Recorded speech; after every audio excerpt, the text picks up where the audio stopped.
Welcome to my channel.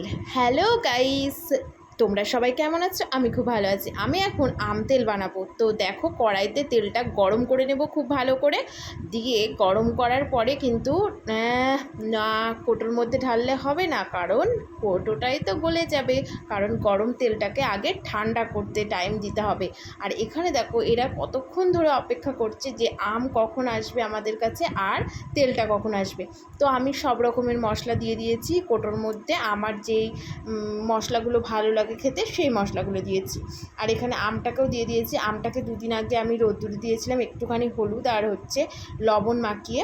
আর এখানে মশলাটাকে paste করে নিয়েছি। কি মশলা দিয়েছি তোমাদেরকে তো দেখালাম নতুন করে, আর বলতে হবে না, কারণ এই মশলাগুলোর সাথে সবাই কোনো না কোনোভাবে একটুখানি জড়িয়ে আছে। কারণ নিত্যদিন যারা রান্না করে, রান্নাঘরে গেলে পরে এই মশলাগুলো তারা অবশ্যই চিনতে পারবে। তাই জন্য আর নতুন করে আমি বললাম না যে কী মশলা অ্যাড করেছি, দেখে অবশ্যই তোমরা বুঝতে পেরেছো। আর এখানে আমটা দেওয়ার পরে আমি তেলটা ঢেলে নিলাম। তেলটা ঠান্ডা হয়ে গেছে, এখন আমরা মশলাটা দিয়ে দেব। মশলাটা দিতে দিতে দেখছি কি এটা দিয়ে উঠছেই না, তো তাই জন্য আমি পুরো ঢেলে দেখো, এবারটা ভালো করে মশলাটাকে মাখাতে হবে। একটুখানি সর্ষে দেওয়াতে ওই জন্য একটুখানি কালো কালো হয়েছিল, কিন্তু খেতে টেস্ট হয় খুব সুন্দর।